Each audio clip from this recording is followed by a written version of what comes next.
Couldn't have hoped for a better panel for a discussion like this. We have one promoter. We have in the middle the oil and lubricants expert.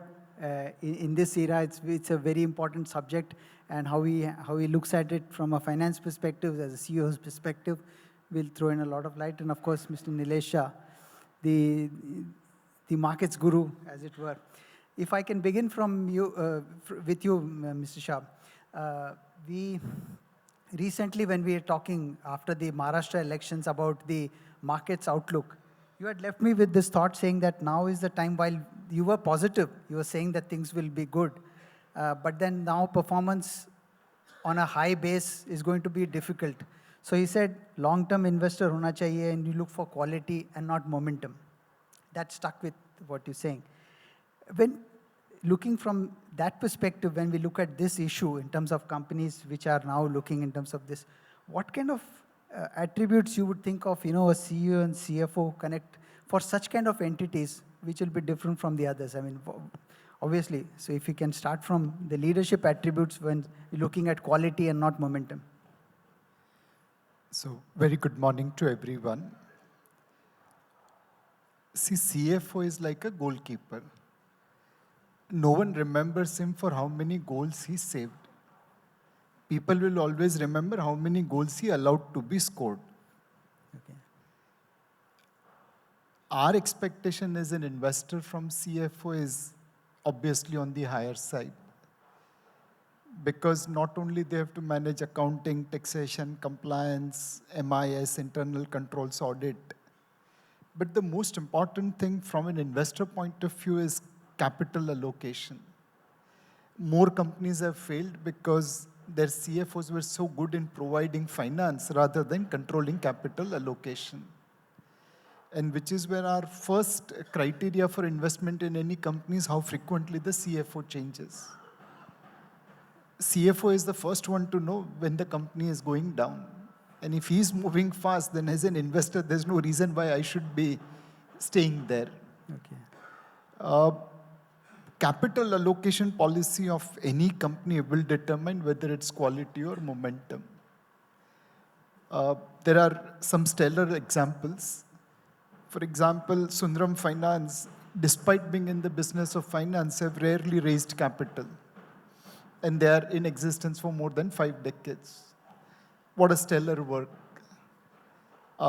There's a cement company which has delivered as good return as any other blue chip name, despite being in commodity business, because they have rarely raised capital while moving from 500,000 ton to 50 million ton capacity. I think in all these businesses, CFOs played a very, very important role in allocating capital, apart from doing everything expected out of them, and that's why they are so successful. Okay, no, I think very important. Ms. Chawla, your provocation from your side. No, I think what Nilesh is saying is right. The traditional management of whatever is the money, and we are talking about custodians of strategy, but I think it's custodians of investment, what the company makes. And he gave 2 good examples. So I do agree that, the managing that is the key thing. And I'm sure Ameera as a promoter, lots of demands come from promoters, from the investors. I'm in between. But basically, how do you meet all this? And today's CFO, I think, and we've seen that in the agenda also, is to marry what Nilesh is saying and come up with the goods on what is the next wave, as I call. So I think that is provocative for me, because if you don't get to that and also continue to being strong and managing a company which didn't raise money but went from X to Y, I think that is sheer pleasure which we want to see. And for that, I think the gentlemen sitting in this room have to really adapt and also bring in new people in their team or new skills. And that's where Oracle has been talking about bringing in a lot of the systems. But I think that journey for us and the cusp we are at with India, and we are seeing the UPI payments, and we need people now who can do both and who can satisfy all 3 of us as stakeholders and ultimately create value. So for me, it is, are we ready for it? Are we willing to adapt? We get up in the morning, we want to exercise. Do we have that will to go out in the morning and do it? So I think it's going to be the next wave for us to have CFOs, get that quickly, because they are business partners. So in a way, no success. I've been in a company, we've been doing well. If we didn't have that alignment, we do disagree. We do have a lot of powers with the CFO, and the CFO also plays a good role with the promoter, right? He has to keep the bridges on. So I think that's really where I'm coming from. And we need to get up in the morning and exercise, change our habits. So I think that's really where I think the next level of growth will come. Yeah, I'll come back on some specifics on that. But now to Ameera, typically when we talk of promoters, and especially in the Indian context, when we talk of promoters, तो promoter CEO भी है, CEO भी है, CMO भी है, CCO भी है, सब कुछ promoter होता है. But in your organization, I've seen, and anyone actually, if you can look at the website, actually you have every function, there is a different head. In fact, your CFO has actually been to our conclave, the earlier one, and he was recognized also there. Tell us a bit about, from a promoter's perspective, creating this culture, as it were, where actually you can, hone this new age CFOs and have a CEO better aligned to this new demands or new imperatives. I think, of course, one thing, as they mentioned, is about how you do in your job, right? In terms of, your functional capability, your technical skills, your leadership qualities. I think today's day, your data analytics is very, very critical. Do you have the ability to understand the value drivers in the business and be able to really know every cost and every revenue and how it really contributes to the entire bridge of your entire company? And knowing the nuts and bolts of it for a CFO is, obviously very, very important. But what I think is even more important than all of these things in the existing role is actually your ability to evolve. And if you look at professionals who have been in organizations over 20 years, and over 30 years, it's your ability to keep moving from role to role and evolve your capability from one job to the next that really will then allow you to really grow. I often find, and whether on the boards of other companies or in the past, what I've seen in my company is that a lot of professionals stagnate. They come in, they make a lot of changes, they do something good, they're able to accomplish something or not. And in 3-4 years, they get very comfortable on, oh, I brought so many changes. But they're not actually thinking that, look, if I want to stay here the next 5 years, I need to now up my capability so that I can then evolve for the next 5 years. So, often investors will, ask the question and say, look, why did the CEO leave, or why did the CFO leave, or why did this one leave? And often it is the company saying, "But aapka 5 saal ke baad you are not evolving, right? You are not knowing how to go to the next level, and therefore we need to bring somebody else." But otherwise, most promoters, most companies want the same individual to keep evolving and grow with the organization, over 10, 15, 20, 30 years. In our case, to your point, I was always very clear that this will be a promoter-led but professionally managed company. And while I was the CEO for many years when I was building it, I did find the right time when I felt that, now I need to bring people around me who are much smarter than me, who are more capable in each of their domains. Because I am certainly not a master of everything. I can be at best a jack of many things, but a master of probably nothing. So you need to bring experts in each of their fields. But I think the ability of a CFO to carry others, to look at the future, and most important, to anticipate risk.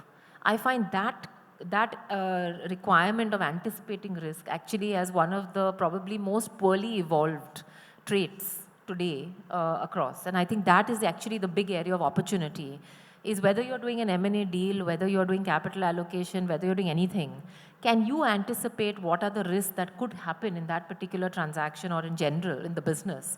And are you able to mitigate that and give comfort and build trust? Yeah, no, I think it's very important. But just one footnote to that before I return to the others. See, the CEOs and the CFO also that you have, for example, in your organization, I'm just taking as an example, they have not been from this sector, say from Airtel or something. They're getting into diagnostics, which is a very different space. There you need competencies of today when you are in expansion mode, a business partner, cost optimization, M&A skills, because unorganized space. So getting somebody, let's say, who's into telecom all the time, but getting them attuned to this and developing that culture, is there any secret sauce there where actually, you ensure that total mindset changes here? Because this is so Any thought there, quick one before I get to others? I mean, look, we unfortunately were not able to hire talent from healthcare because that pool of talent doesn't exist in healthcare. So therefore, you have to bring from other industries and train. But often I find more mature organizations sometimes have certain cultural skill sets. So when I was hiring either my CEO or CFO, I didn't focus on domain expertise. I focused on what are their people management skills, what is their execution rigor capability, what is their ability to be able to be culturally and value-wise similar to us, transparent, honest, open, wanting good governance. And those were the focus. And I said, look, domain to main sikha dungi. वो तो ठीक है. And then it's about the promoter working with them, giving them the space to bring all the good stuff that they bring from their past, and slowly, slowly teaching, and not expecting wonders in 3 months, but slowly, slowly teaching the domain and keep tweaking and keeping on training. And I think it's very doable. No. Ms. Chawla, you were mentioning before the event started, we were mentioning you were talking about some newer structures that you're putting in place as you are expanding and getting into newer areas and all.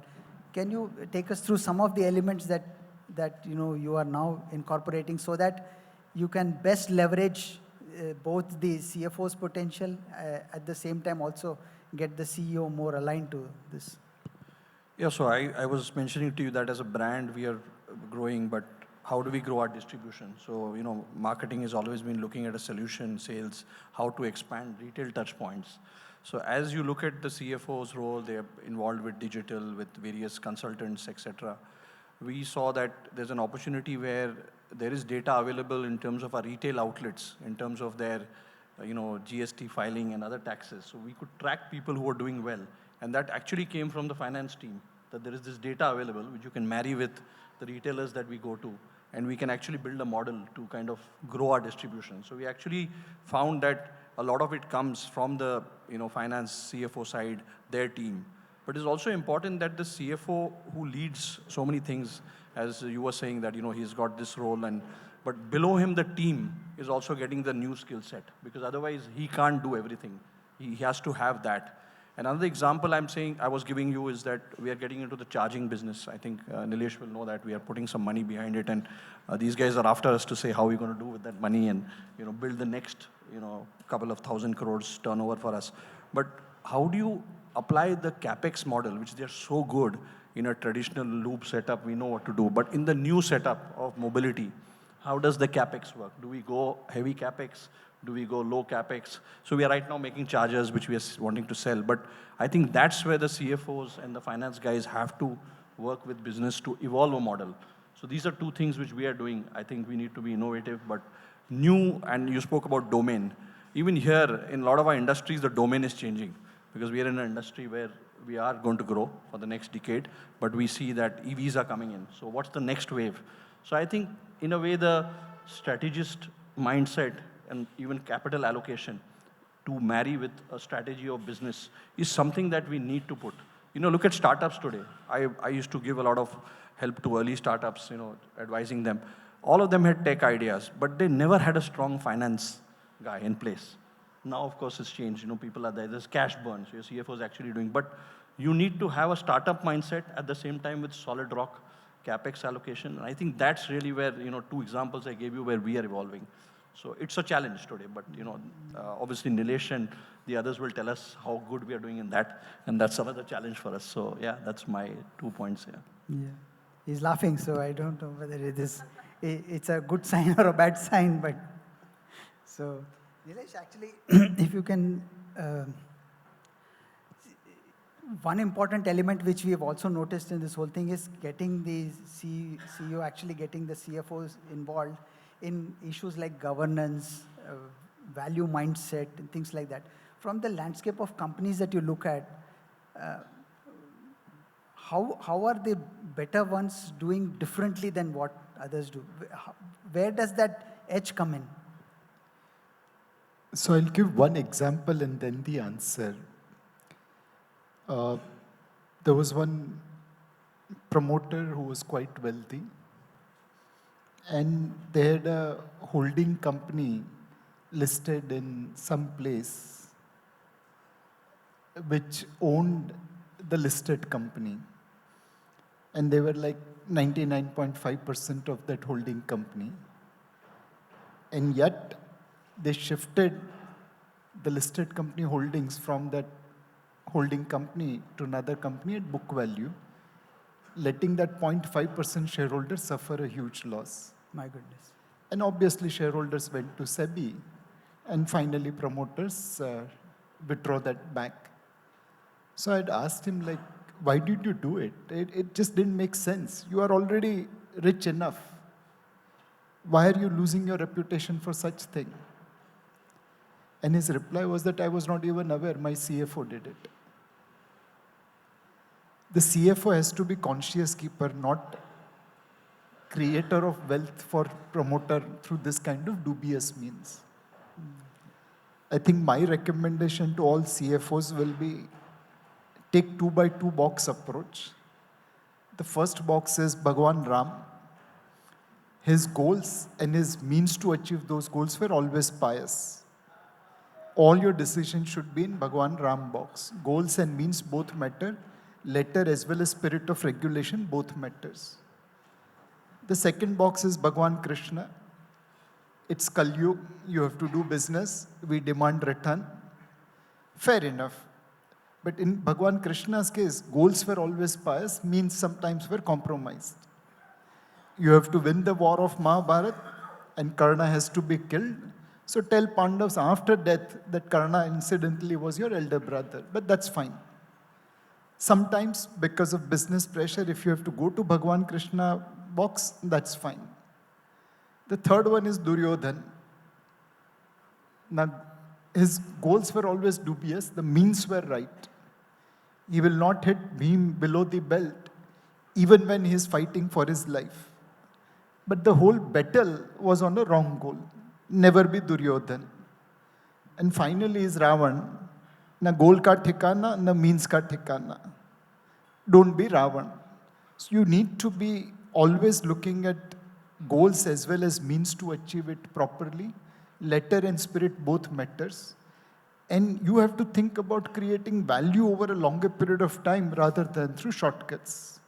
Yeah, very important, I think. You mentioned Ram and Krishna, and I was wondering also that you're happy you're not in Bangladesh right now, but anyway, good. You would have been again typecast as somebody who's very radical in his thinking. Yeah, absolutely would you have been called Ravan, he says. But tell me this, when we talk of Ram, Krishna, think at night and all of that, we have seen in the recent past, the media in the West calls India as an AA economy because the two A's in Indian industry matter a lot. One of the A's has been in the news. So tell me, as a promoter, how do you ensure that you sleep peacefully at night knowing that the books are clean? It's a tough one because look, at the end of the day, as a small, medium-sized or large business, you are at the end of the day dependent on your team. But there are certain telltale signs as a promoter that you can start to pick up without being blind to what your team is doing. So I think 2-3 things, right? I mean, one thing is, for example, is your CFO a people pleaser? People pleaser. वो हाँ आपको बोलता रहता है हर चीज़ के लिए हाँ आपने बोल दिया मैं कर लूँगा. Whereas he find a way to do everything you want him to do with no dissent. To me, that is a clear red flag. Because a CFO who doesn't have his own sense of professionalism or his own sense of value consciousness, morals, right, wrong, आपका जो भी बोलोगे आप वो कर लेगा, to me is a red flag, right? So that's number one. Number two, it doesn't take a nuclear scientist to figure out certain things. If you're talking about, simple things, I found in one case, in another company, where we found the AR, the receivables, kept significantly moving up constantly, right?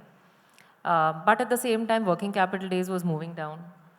So then you look at the payables. He was basically trying to keep his working capital low by increasing the payables time to micro and small vendors, which we all know has its own statutory implications.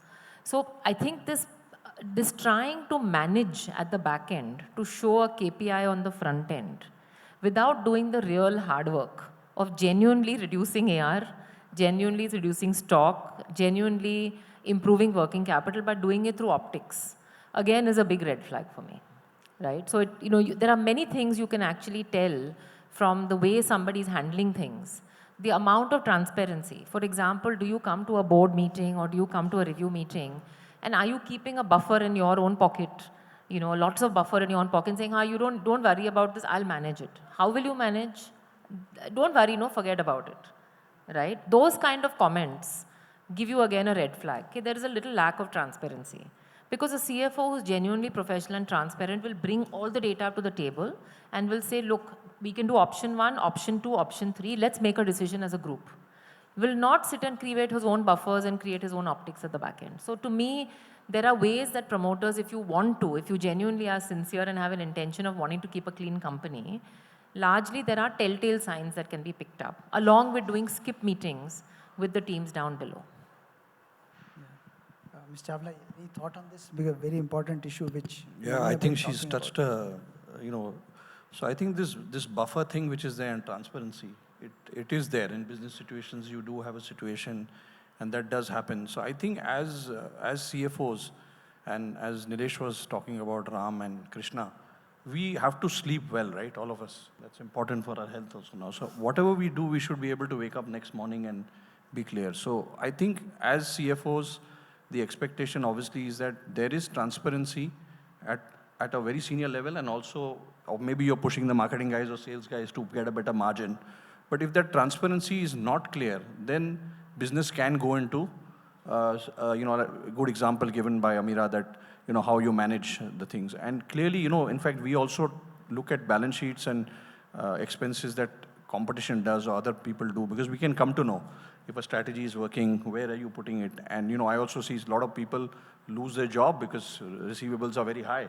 Ultimately, if the sales are all, on credit. So as CFOs, while we look at dashboards of other functions and we put up now, everything is about dashboards, and, we look at what is the ratio of sales, look at the profitability. A CFO should have his own dashboard, and that should be regularly also tabled in board meetings, that this is what really is. There's an audit committee, there are other things, but I think there should be a lot more transparency, and we have seen, a lot of that. And if you want to sleep well, build an enterprise which is great, I think you need to have even that dashboard, on the table. And as Ameera was saying, there are, sometimes you hear the thing that, "Theek hai, manage kar lenge." But manage kar lenge with what? And so there is definitely, I think, more governance, more transparency. So I would say that everybody should be very, very conscious about this. Okay. And Nilesh, actually, unless you have any thought on this, which I would encourage if it's you, that will be nice. But beyond that, see, since you look at markets closely, and that is perhaps participatory capitalism, so to say, and in India it's catching up now.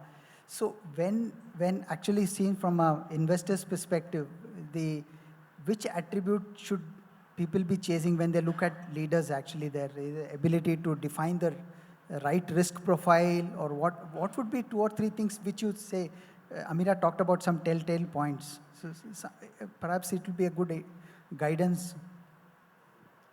So are there like 1 or 2 attributes? Answer is no. There are multiple things. And most important thing is first the culture.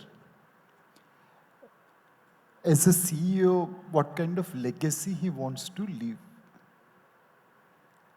Now, it could be part of his vision that this is what we want to do. It could be part of execution, that this is how we will convert vision into execution. And finally, it is about governance. Within this governance, we will deliver. So I will say there's not one thing which we are looking at in the CEO or a leader. We are looking at multiple things, but essentially in 3 elements: what's his or her vision? Second, how will it get executed? And within what governance framework?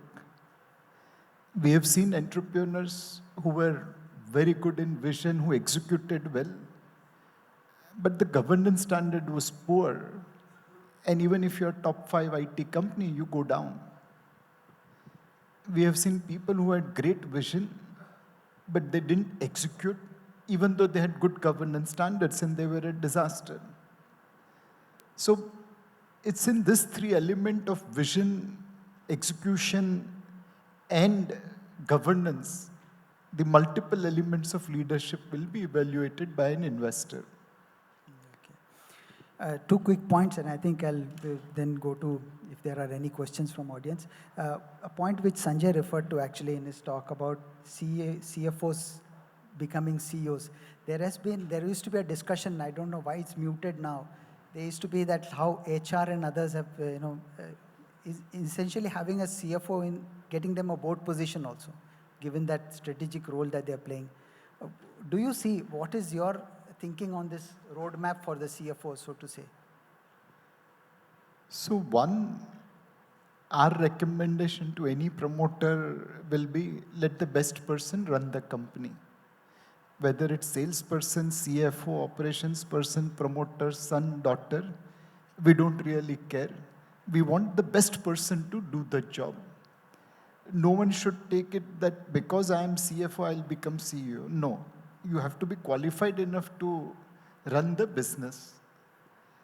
And most of the time we have seen that companies have failed because people end up overstaying, apart from governance failures and execution worries. As Ameera mentioned, as a promoter to know that I need a better person to run the company, it's a tremendous thing.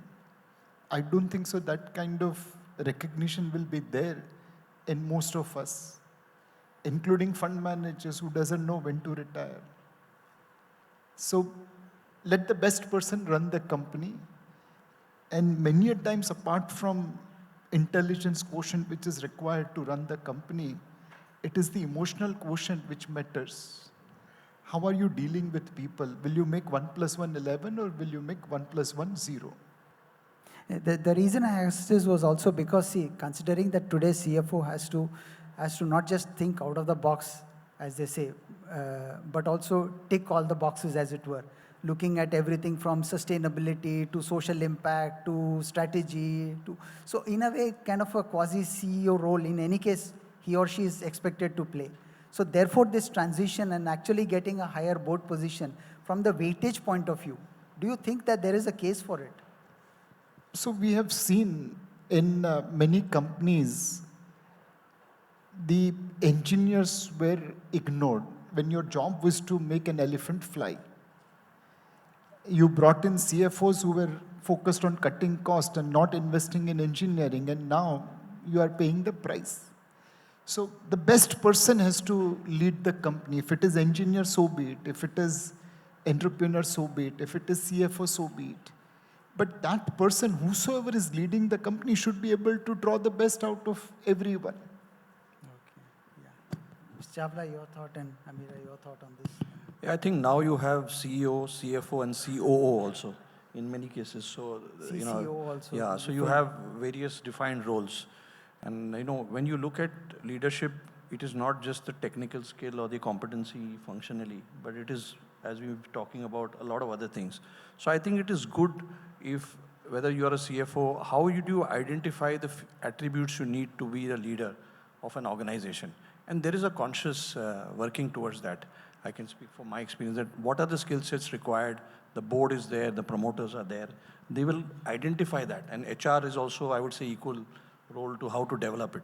So once the potential is there, and because there has to be a well-rounded, how do you get people to respond to whatever the strategic imperatives are? How do you execute it? You can do it very well in your function, but are you cut out to do it in a larger space? You may have a business experience. There's a technology person running company. But yes, I was reading an article that X percentage of CFOs become CEOs. Some of the things that Nilesh alluded, it's about cost cutting. I think it is necessary to identify it. And I think all of you as CFOs should have that conversation if you believe that's with you, and work together with the stakeholders. And I think it's a leader is, we have seen in our group also many people who were CFOs have led large corporations. I won't name them, but you can do the research. So you have to identify. And as CFOs, I think you should have the conversation with the stakeholders and, of course, develop. So, for example, going to the market and meeting customers, that's very critical. If you don't go and interact, even if you are to how do you develop relations with people, the rest of the organization, which anyway the CFO has full access to because he has all the, and today's world is all about reviews, talking about what is the next. So I think you need to identify and you need to also see if that matches what you want to do and, whether you get a board position or you evolve. I think it is good to see, push from that side also that people speak up and talk to the various stakeholders. So that's my view, and it's happening. In many cases, we see that, many people become CEOs who come not necessarily from a business background. So it's a good thing, I think. Ameera, you have any? See, I think if a CFO is ambitious for himself or herself and wants to become a CEO, I think that's a wonderful thing. And I think there are two words to me that are very important for that. One is you have to learn to be uncomfortable. And I'll tell you what I mean by that. A CFO has been usually in their finance track their whole life. By the time they get to CFO, they feel they've been crowned as far as the finance track is concerned. Now, to move from being CFO to CEO, you have to be uncomfortable to do that because there are many parts of a CEO role which you have still not learned. You have to be willing to go to market, you have to be willing to meet customers, you have to be willing to go and do dhakka dukki in the sun. There are other parts of being a CEO. You have to be willing to take the final accountability for anything and everything that goes wrong in the organization. You have to be willing to have a strategy and a vision, not just be part of it, but be the visualizer yourself. So you have to first say that, look, I'm willing to be uncomfortable and move out of my comfort zone of being a CFO where I know everything and I've checked all the boxes and now go to a new role where I have to still learn many things. So that's the first step. The second step is once you establish that I want to do this and you go and stake your claim and you go and say that, look, I want to be a CEO, I would like the training to get there. Organizations will provide you most likely the platform if they believe that you have the ability to get there, to give you the training, to give you the opportunity, to give you a go-to-market role. If you don't play a business role, how can anybody appoint you as a CEO?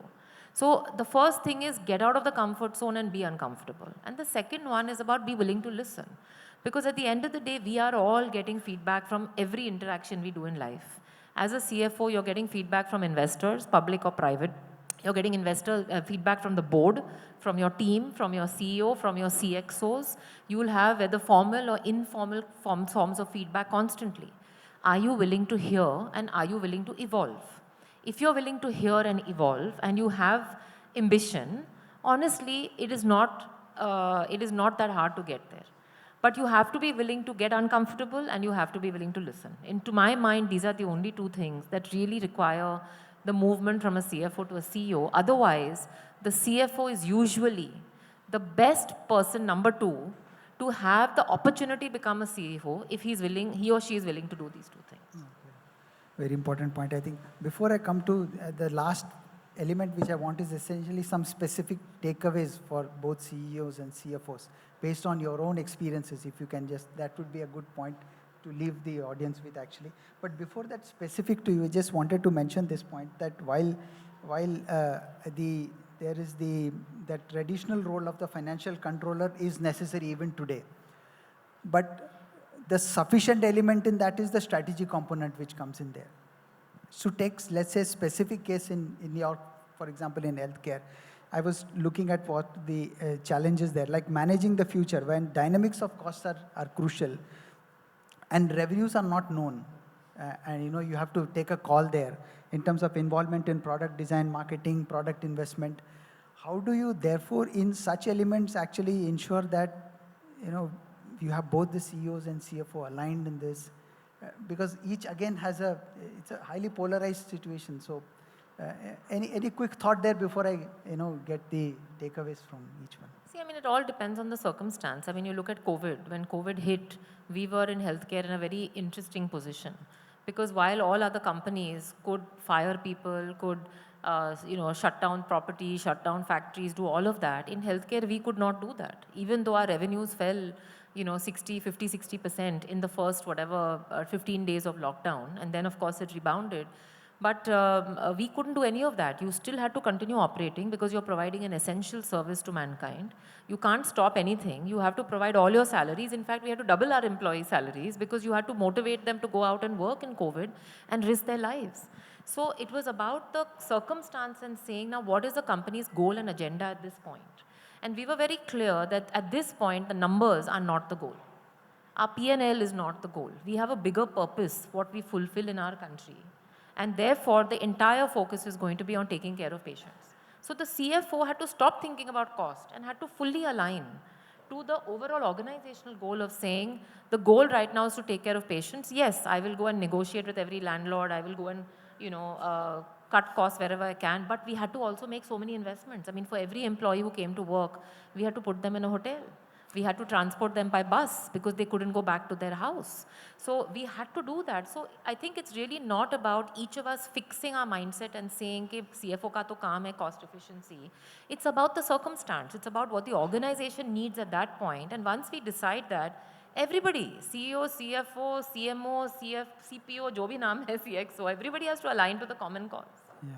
No, I think I remember that at that time, of course, but also looking at competition at that time. Online वाले price कम कर रहे हैं, so we have to accordingly tinker our prices as well. वो सब बहुत बाद में आया. Yeah. That वो was one year later आया. later. But COVID time was an insane time for insane, healthcare. yeah.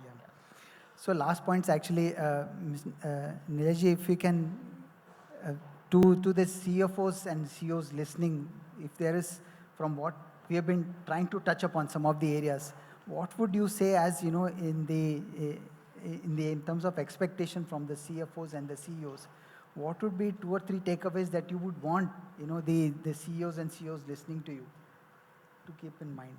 And that I would request each of the panelists to share. So one, you can have as many arguments in the board as you want, but once you are out of the boardroom, you should have alignment of common objective. You can't have change of mind later on. Thresh it out in the board meeting and then have one common goal. Second, please focus on capital allocation efficiency. That's one single factor which is going to define your company's future. And third, always be in Bhagavan Ram or Bhagavan Krishna quotient, never be in Duryodhana or Ravan quotient. Okay, yeah. 3 quick points which I think Nilesh mentioned very nicely about sorting everything in the board meeting, capital allocation. Ensuring that you are fairly capitalized is a very important attribute as well, I think so, and the Ramakrishna. But your thoughts on this in terms of the takeaways?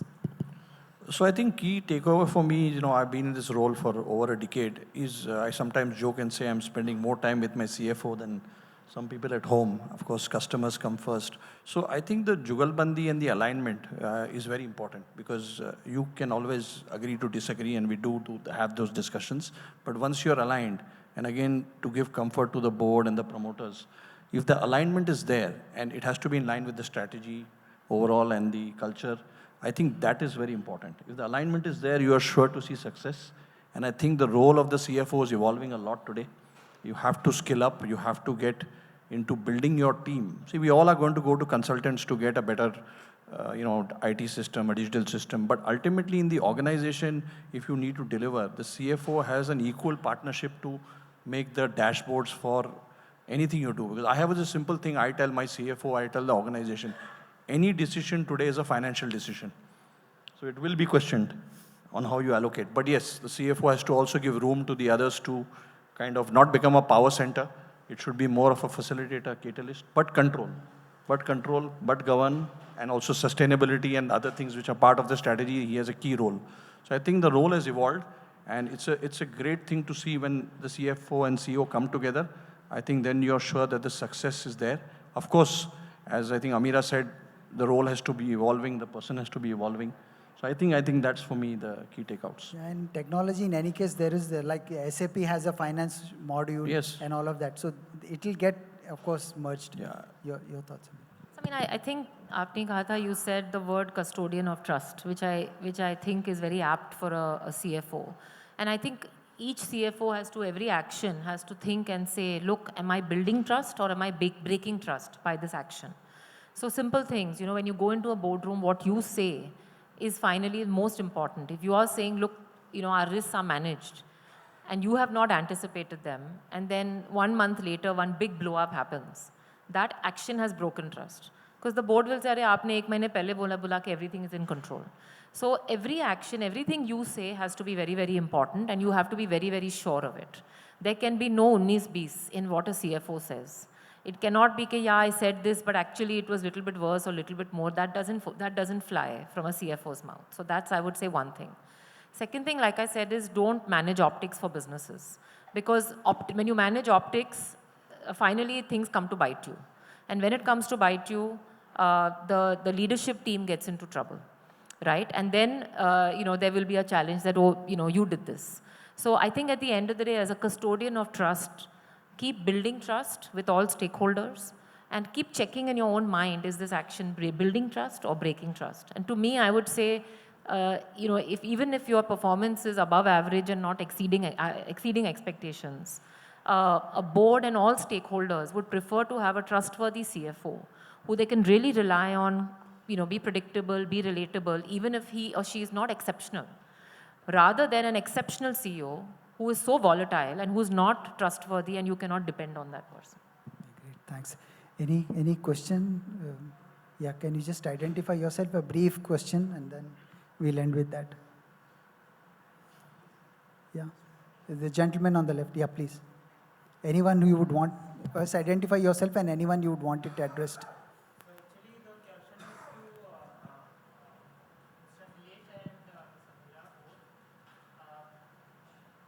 Two parts to it. How CFOs, when the CFO is being transparent and identifying the problems very early on, and CEOs getting it go. And absolutely, it will not make 1 + 1 equal to 11. It will make 1 + 1 equal to 0. How these kind of situations can be tackled, because these are very regular problems. We have a very illustrious panel. Anyone in particular you would want this question addressed? Yeah, I had asked Ms. Ameera as well as Mr. Nilesh. See, at least my style of working is I like advanced information. I don't like surprises in life. So if my CFO had anticipated 5 risks in the business and he created a risk register, which he shared with the CEO and myself on an ongoing basis, whatever monthly, 2 monthly, whatever you decide, on an ongoing basis to say, look, these are the 5 risks or I'm anticipating in the business. This is my risk mitigation plan. This is the quantification of the risk, and this is whether I think it is a red, green, orange, risk, right? Is it a major, is it a minor, is it a whatever? If a CFO creates that kind of a risk register that keeps sharing, then as a team, you can say, okay, we are aware of the risks. Now let's find a way to solve for these, right? But what happens is if CFOs on their own only say, हाँ ठीक है, either they don't recognize the risks and therefore they can't inform the leadership, or if they recognize and they keep it to themselves, and they don't inform and they say, हाँ मैं कैसे भी manage कर लूँगा.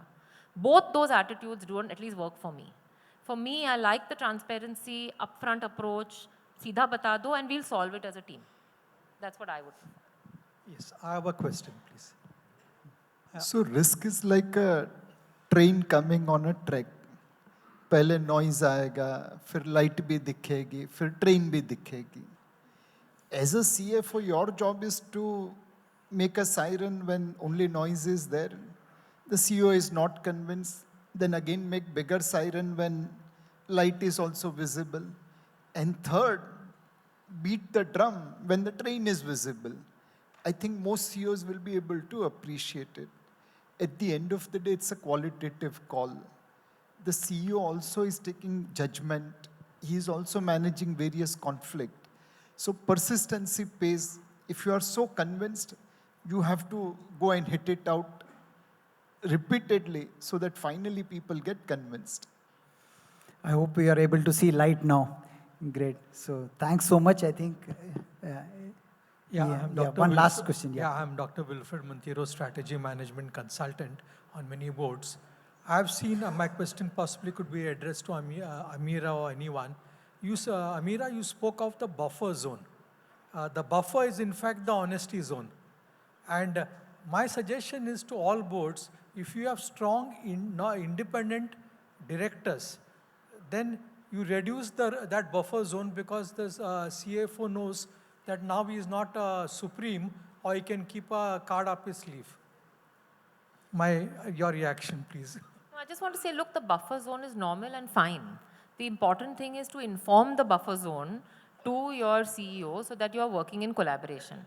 The challenge happens when the CFO is on his own track and is not communicating what are the buffers, what are the provisions, or what are the provisions not kept, right? And I think that collaboration, as he mentioned, Jugalbandi, is very critical. So I think it's just about communication. It's not about it being wrong or right. Great. So thanks so much. I think we've already. If it's very brief, then yeah.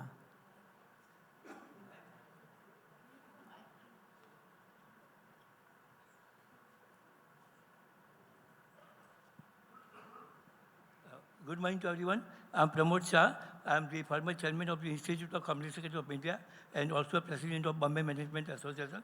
So there are two observations I want to make. So we say CEO and CFO, it is not versus.